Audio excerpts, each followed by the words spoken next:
कक्षा 11 की मैथमेटिक्स की इस क्लास में सभी विद्यार्थियों का स्वागत है। देखिए स्टूडेंट्स, आज का हमारा जो लेक्चर है वो चैप्टर 1 जो हमारा सेट्स है उसका जो एक्सरसाइज 1.4 है। कौन सा एक्सरसाइज 1.4 है, इसका इंट्रोडक्शन पार्ट आज हम लेकर के आए हैं। इसके इंट्रोडक्शन पार्ट को आज हम जो है डिस्कस करेंगे और इसमें इसके इंट्रोडक्शन पार्ट से जो क्वेश्चन है उनको हल करना सीखेंगे। देखिए स्टूडेंट्स, यदि आप हमारे चैनल पर नए हैं तो आप हमारे चैनल को लाइक और सब्सक्राइब करें, दूसरे बच्चों तक भी इसका लाभ पहुंचाएं। आइए एक्सरसाइज 1.4 पर चलते हैं। एक्सरसाइज 1.4 का जो इंट्रोडक्शन है आपका वेन डायग्राम। तो वेन डायग्राम जो है हमारा, the universal set is represented by a rectangle and is subset by close curve. देखिए सपोज करिए आप जो है कि यूनिवर्सल सेट है आपका कोई U 1 2 3 4 5 6 7, ये इसके एलिमेंट हैं 1 2 3 4 5 6 7। और कोई सेट है आपका A, यानी ये इसका क्या है, सबसेट है। क्या है इसका, ये सबसेट है A। और A इक्वल टू है आपका क्या, 1 2 4। क्या है, 1 2 4 है। तो देखिए यूजुअली हम जो इनको रिप्रेजेंट करने का हमारा तरीका है, रिप्रेजेंट करने का वे है वो क्या है कि इसमें हम जो हमारा यूनिवर्सल सेट है, यूनिवर्सल सेट को तो हम रेक्टेंगल से शो करेंगे। यानी इसका हम जो वेन डायग्राम बनाएं तो इस तरीके से रेक्टेंगल, ये तो हो गया आपका यूनिवर्सल सेट U।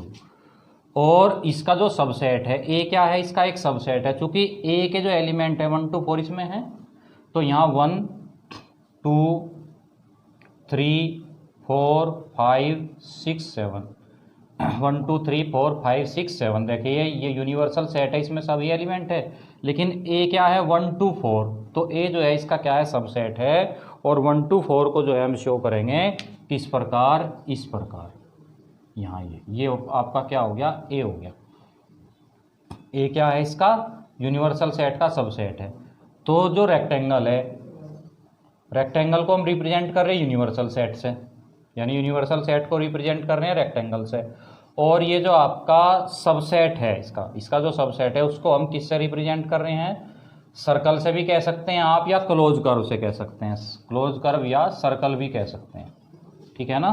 तो सबसेट को किससे रिप्रेजेंट करेंगे, सर्कल से रिप्रेजेंट करेंगे। तो ये बात आपको वेन डायग्राम यहाँ पे समझ में आ गया होगा। और मान लो हम यहाँ B भी लिख दें, इसका एक सबसेट B भी है, और B में हम लिख दें 5 6 7 इस टाइप से।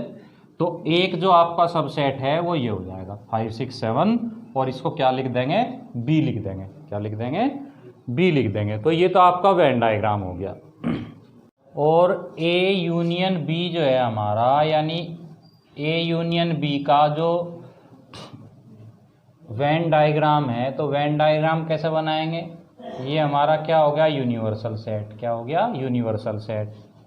और यूनिवर्सल सेट यदि इसका बनाने लगे हम तो क्या हो जाएगा, 1 2 3 4 और 5। ये इस A और B का क्या हो जाएगा, यूनिवर्सल सेट हो जाएगा। तो इसमें 1 2 3, B में क्या है 3 4 5, B में क्या है 3 4 5 3 4 5। तो A जो सेट हो गया ये तो हमारा ये हो गया, ये तो A हो गया। और B जो सेट है ये हमारा ये हो गया। A में जो एलिमेंट है आपके ये हो गए, B में जो एलिमेंट है ये हो गए। और A यूनियन B का मतलब है A और B के all element of A and all element of B। तो इसको ये जो है आपका ये क्या हो जाएगा, ये इसका वेन डायग्राम से शो कर देंगे हम। इसको क्या कर देंगे, वेन डायग्राम से शो कर देंगे। नेक्स्ट जो हमारा आर्टिकल 1.10 ऑपरेशन ऑन सेट्स, यानी सेट्स पे जो ऑपरेशंस हैं उनको यूज करेंगे। देखिए ऑपरेशन से मतलब है कि आपने बहुत सारे ऑपरेशन पढ़े हैं, जैसे प्लस माइनस डिवाइड मल्टीप्लाई, ये सभी क्या हैं, ऑपरेशन है। क्या हैं सभी, ये ऑपरेशन है। और किसी भी ऑपरेशन को लगाने के लिए तो हमें क्या चाहिए, किसी भी ऑपरेशन को लगाने के लिए हमें 2 और मोर देन 2 और मोर देन 2 नंबर की आवश्यकता होती है। मान लो हमें भाई 2 और 3 लिख देना, हमें ऐड करना है 2 3 को, तो प्लस का साइन आएगा। तो 2 और 3 के बीच में प्लस का साइन आने से क्या हो गया, इन पे जो ऑपरेशन का प्रोसेस हुआ क्या हो, एडिशन, तो ऐड होगा क्या आ जाएगा, 5 आ जाएगा। ऐसे ही हमने 5 - 3 कर दे तो क्या आ जाएगा, 2, तो यहाँ कौन सा ऑपरेशन लगा, सब्ट्रैक्शन का ऑपरेशन लगा। ठीक है, तो यानी कि 2 + 3 + 4, 2 3 5 4 9, तो यहाँ ये प्लस, यहाँ भी प्लस।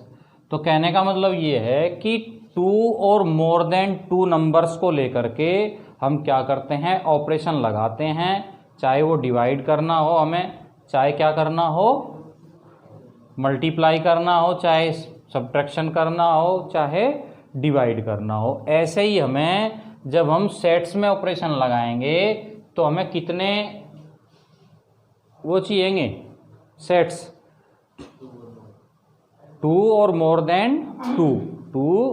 देन 2 सेट्स की हमें रिक्वायरमेंट पड़ेगी। तो देखिए यहाँ जो ऑपरेशन है सेट पे, तो नंबर 1 जो ऑपरेशन है हमारा वो है union of sets, union of a sets. तो यूनियन ऑफ आ सेट्स जो है, तो देखिए स्टूडेंट्स, हम डेफिनेशन लिखने से पहले आपको बताएं कि सपोज करिए कि we have 2 set A 1 2 3 and a set B 3 4 5, और यूनियन ऑफ सेट को रिप्रेजेंट करते हैं किससे, रिप्रेजेंट ये सिंबल है इसका यूनियन का। और हमें मान लो A और B का यूनियन लेना है, तो A और B का यूनियन क्या हो जाएगा, A यूनियन B। तो A यूनियन B से मतलब है all element of A and all element of B, यानी कि 1 2 3 4 5, 1 2 3 4 5, तो ये क्या हो गया, यूनियन ऑफ सेट हो गया। तो डेफिनेशन यानी all element of A and all element of B, और रिपीट किसी को नहीं करना इसमें, रिपीट इसमें किसी को भी नहीं करना है। तो यूनियन ऑफ सेट की परिभाषा हम लिख सकते हैं, क्या लिख सकते हैं कि let A and B 2 sets, let A and B be 2 sets, the union of set A and B is all element of A and B, all element of A और all element of B, all element of A and all element of B, A and B, ठीक है। और इसमें जो आप क्या करना है आपको, ये मैंने बताया था कि जैसे 3 इसमें भी आ गया, 3 यहाँ पर भी आ गया, तो 3 को हमें केवल कितनी बार लेना है, 1 टाइम लेना है। तो जो कॉमन एलिमेंट हैं, कॉमन एलिमेंट्स को हमें कितनी बार लेना है, केवल 1 टाइम लेना है। ब्रैकेट में लिख देंगे कि common element taken 1 time only, taken 1 time only, 1 time only, ठीक है। तो यूनियन ऑफ सेट अच्छे से समझ में आ गया होगा कि मान लो ए एंड बी 2 सेट है हमारे पास में, तो उनका जो यूनियन होगा, the union of set A and B is all element of A and B, यानी all element of A and all element of B, common element taken out 1 time only. तो जो कॉमन एलिमेंट देखे इसमें क्या आया था, 3, तो 3 हमने यहाँ लिया है केवल 1 टाइम। और इसको रिप्रेजेंट किससे करेंगे, इससे करेंगे, रिप्रेजेंट किससे करेंगे, इससे करेंगे तो इसको क्या लिखेंगे हम, ए यूनियन बी लिखेंगे। तो हम इसको लिख सकते हैं क्या, क्या लिख सकते हैं कि ए यूनियन बी जो हो गया, X such that x belong to A और बी, यानी कि एक्स सच दैट एक्स एक एलिमेंट है जो या तो ए को बिलोंग करता है या बी को बिलोंग करता है। तो इसको यूनियन को हम इस प्रकार लिखेंगे स्टूडेंट्स। तो उम्मीद करते हैं कि यूनियन ऑफ सेट्स जो ऑपरेशन है वो आपको समझ में आ गया होगा। ये some properties of the operation of union, यानी कि यूनियन पे कुछ ऑपरेशंस की प्रॉपर्टी है, जैसे A union B equal to क्या हो जाएगा, बी यूनियन ए। तो इसे क्या कहेंगे, कॉम्यूटेटिव लॉ, क्या कहेंगे, कॉम्यूटेटिव लॉ हो जाएगा ये। इसको आप प्रूव भी कर सकते हैं। मान लो ए आपका कोई सेट है, 1 to 3 एलिमेंट है इसमें, और बी आपका सेट है, इसमें कौन से एलिमेंट हैं, 4 5 6 हैं। तो देखिए हम ए यूनियन बी लें तो ए यूनियन बी क्या हो जाएगा, ए और बी के ऑल एलिमेंट, तो 1 2 3 4 5 6, रिपीट इसमें कोई हुआ ही नहीं है। ऐसे ही हम बी यूनियन ए लें तो वही बी और ए के सारे एलिमेंट, तो क्या हो जाएंगे 1 2 3 4 5 6। तो देखो दोनों इक्वल आ गए। तो कॉम्यूटेटिव प्रॉपर्टी इसका मतलब क्या करती है, एग्जिस्ट करती है यहाँ पे। सेकंड है हमारा ए यूनियन बी और union C equal to A union B union C, B intersection B union C, A union B union C, A union B union C. ऐसे ही सी एक एलिमेंट और ले लो आप। मान लो यहाँ पे हमने सी एक एलिमेंट और ले लिया, और सी जो है सी सेट, और सी सेट में जो एलिमेंट है आपके वो क्या हैं, 6 7 8 ले लो आप इसमें। तो जब आप ए यूनियन बी लेंगे तो ए यूनियन बी तो आपका ही हो गया, इसको रब कर देते हैं यहाँ पे सेकंड वाले को, ए यूनियन बी तो 1 2 3 4 5 6 हो गया आपका। और फिर हमें इसका किसके साथ लेना है, सी के साथ लेना है। सी हमारा ये है, यानी इसके और इसके, इसका मतलब क्या है, ऑल एलिमेंट।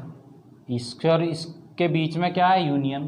तो यूनियन से मतलब है इसके क्या है, ऑल एलिमेंट हमें लेने हैं। तो इसके ऑल एलिमेंट के लिए हम लिख देंगे union B union C equal to 1 2 3 4 5 6 7 और 8। 6 इसमें रिपीट हुआ था, तो रिपीट वाले को हम केवल 1 टाइम लेंगे। अब ऐसे ही यहाँ पे देखिए, यहाँ देखें तो हमें क्या लेना है, RHS में देखें तो B यूनियन C लेना है। अब B कहाँ हमारा, ये रहा देखो, और C कहाँ है, ये है। तो B यूनियन C क्या हो जाएगा, B और C के ऑल एलिमेंट, रिपीट नहीं करना, रिपीट वाले को केवल 1 टाइम लेना है, 6 रिपीटेड है। तो क्या हो जाएगा 4 5 6 7 8। अब हमें A के साथ फिर इसका यूनियन लेना है, तो यहाँ लिखेंगे A union B union C। A में क्या है 1 2 3, और इसमें ये एलिमेंट है। देखिए इसके सभी एलिमेंट्स को लेना है, यूनियन से मतलब है इसके और इसके सभी element, all element of A and all element of B union C। तो क्या हो जाएंगे 1 2 3 4 5 6 7 8। तो देखिए ये वाला जो है और ये वाला सेम आ गया। तो इसका मतलब ये हमारा जो प्रॉपर्टी हमने यूज की है वो क्या हो गई है, इक्वल हो गई। और ये प्रॉपर्टी क्या होती है, एसोसिएटिव लॉ। एसोसिएटिव लॉ क्या है, ये एसोसिएटिव लॉ है। इसी तरीके से तीसरा जो हमारा इसमें प्रॉपर्टीज है, ए यूनियन फाई। तो ए यूनियन फाई क्या हो जाएगा, ए यूनियन फाई क्या हो जाएगा, ए। चूँकि फाई तो नल सेट है, नल उसमें कोई एलिमेंट है ही नहीं, तो क्या आ जाएगा, ए एज इट इज आ जाएगा। तो इसको क्या लिखेंगे हम, law of identity element, law of identity element. Law of identity element. और फोर्थ जो है हमारा ये है ए यूनियन ए। तो ए का ए के साथ ही हम यूनियन लें तो क्या हो जाएगा, ए ही हो जाएगा। क्या हो जाएगा, ए ही हो जाएगा। तो ये कौन सी प्रॉपर्टी होगी, idempotent law.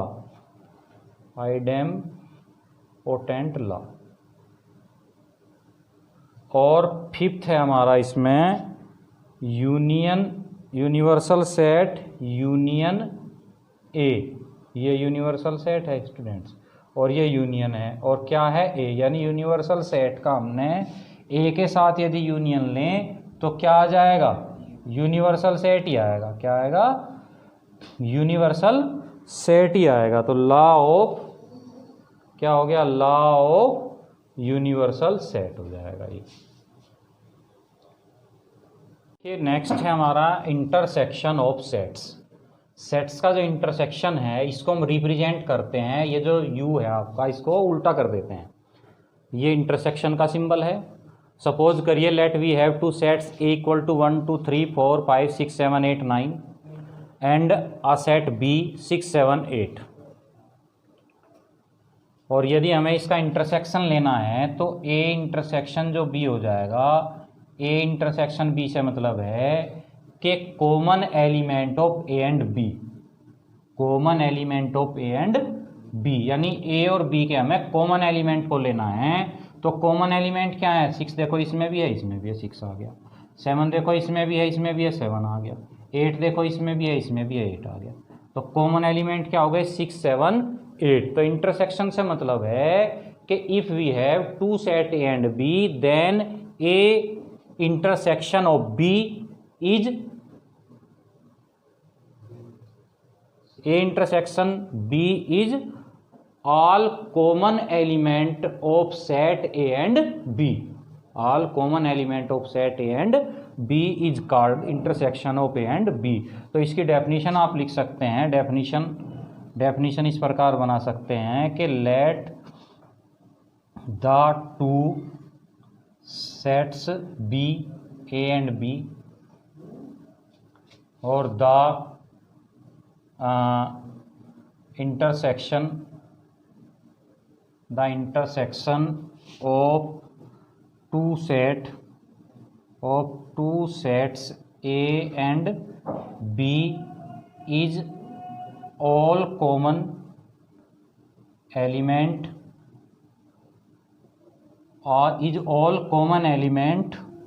of A and B, यानी A और B के सभी जो है कॉमन एलिमेंट हमें लेने हैं। और A इसको रिप्रेजेंट किससे करेंगे, ए इंटरसेक्शन बी। ये जो सिंबल है इसको रिप्रेजेंट करने का सिंबल है। और इसको हम सिंबॉलिक फॉर्म में किस प्रकार लिख सकते हैं, A intersection B equal to x such that x belong to A and x belong to B, कि वो या तो ए से को बिलोंग करेगा और या वो किसे बिलोंग करेगा, बी को बिलोंग करेगा। तो ये आपको जो है, और आपने वहाँ देखा था यूनियन में क्या आया था, यहाँ और आया था, और यहाँ क्या है एंड, यहाँ क्या आया है एंड आया है। यानी A intersection B equal to x such that x belong to A and x belong to B. तो यहाँ तक आपको समझ में आ गया होगा ये। अब देखिए इसका जो हमें क्या करना है, इसका जो हमें वेन डायग्राम से रिप्रेजेंट करेंगे, तो वेन डायग्राम से किस प्रकार रिप्रेजेंट करेंगे इसको, देखो यहाँ पे देख लेते हैं। मान लो ये यूनिवर्सल सेट है आपका यू, और इस यूनिवर्सल सेट में 1 2 3 4 5 6 7 8 9 और ये एलिमेंट हैं आपके, और ये जो है 6 7 8 बी में भी हैं, 6 7 8 यहाँ लिख लेते हैं। तो ये तो आपका क्या हो गया भाई, ये तो क्या हो गया ए में तो सभी हैं, ए में तो क्या हैं, ए में क्या हैं, सभी हैं। ये सारा का सारा ए हो गया। और बी में 6 7 8 है, तो 6 7 8 बी में भी आ गई है। इस तरीके ले लो बी। अब इनका देखिए ए और बी का जो कॉमन पार्ट है वो कॉमन पार्ट क्या हो गया, कॉमन पार्ट हो गया ये, यानी ये जो कॉमन पार्ट है आपका इसको इंडिकेट करेंगे ए इंटरसेक्शन बी से, इससे इंडिकेट करेंगे ए इंटरसेक्शन बी से करेंगे इसको हम। तो उम्मीद है करते हैं कि आपको ये समझ में आ गया होगा। If A intersection B equal to 5, यानी ए इंटरसेक्शन बी यदि हमने लिया कहीं पर और वो क्या आ गया 5 आ गया, यानी नल सेट आ गया, देन ए एंड बी क्या हो जाएंगे, आर डिसजॉइंट सेट, क्या हो जाएंगे, are called disjoint set, disjoint set हो जाएंगे। यदि इंटरसेक्शन बी क्या आ गया 5 तो क्या हो जाएगा, ए and be called disjoint set. अब देखिए ये जो हमारा इंटरसेक्शन है इस पर भी कुछ ऑपरेशंस हैं, इंटरसेक्शन पे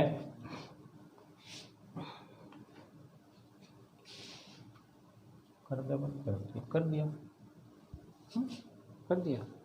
बंद कर दिया कि ये some properties of operation of intersection, intersection पर भी आधारित कुछ प्रॉपर्टीज हैं जिस प्रकार यूनियन पर आधारित थी। तो फर्स्ट है A intersection B equal to B intersection है, ये कम्यूटेटिव लॉ है। A intersection B intersection C equal to A intersection B intersection C, ये कौन सा है, एसोसिएटिव लॉ है, एसोसिएटिव लॉ। और ये आपका फाई इंटरसेक्शन इक्वल टू क्या हो जाएगा फाई, और universal set intersection A equal to A, तो लॉ क्या हो जाएगा ये फाई एंड यूनिवर्सल सेट। इसी प्रकार A union A equal to क्या हो जाएगा ए, आइडेम्पोटेंट लॉ है ये। और A intersection B intersection C equal to A intersection B union A intersection C, ये क्या है, डिस्ट्रीब्यूटिव लॉ है। तो यहाँ पर भी ये इंटरसेक्शन के 1 2 3 4 5 लॉ हैं। आइए नेक्स्ट टॉपिक पर चलते हैं। देखिए डिफरेंस ऑफ अ सेट, तो डिफरेंस ऑफ अ सेट से मतलब है कि the difference of the sets A and be in this order is the set of elements which belong to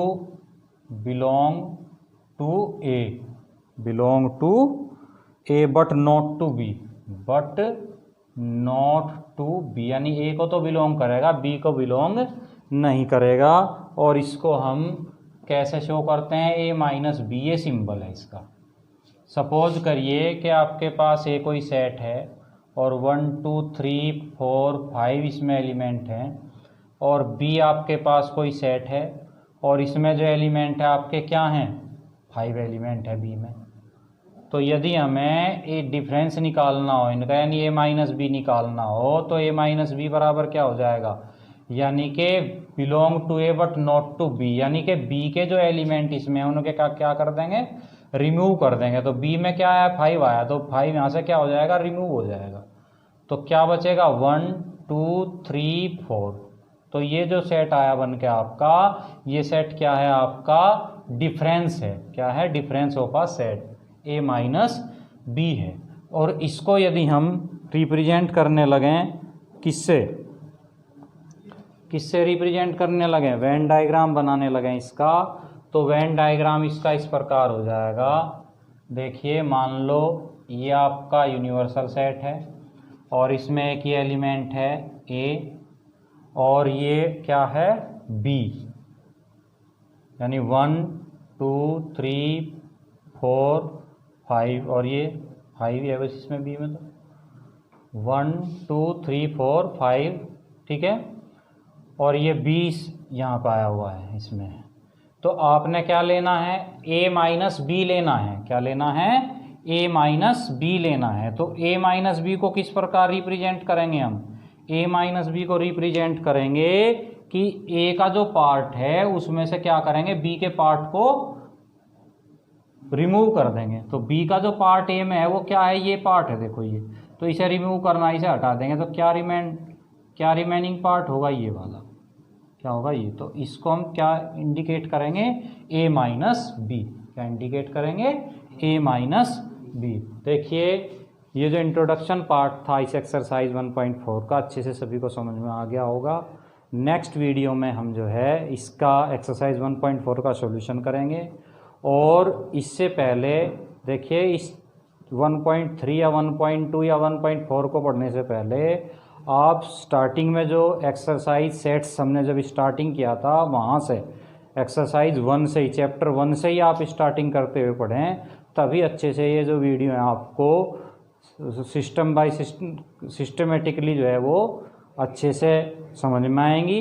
यदि आप सोच रहे हैं कि भाई 4th वीडियो पढ़ लिया हमने और समझ में ही नहीं आ रहा, तो उसके पहले आपको वे वीडियो भी पढ़ने ज़रूरी हैं जो ऑलरेडी हमने डाउनलोड किए हुए हैं, तभी आपको ये चैप्टर क्या आएगा, समझ में आएगा। देखिए आपको हमारा जो क्लास है वो अच्छा लग रहा है तो आप हमारे चैनल को लाइक और सब्सक्राइब ज़रूर करें। नमस्कार।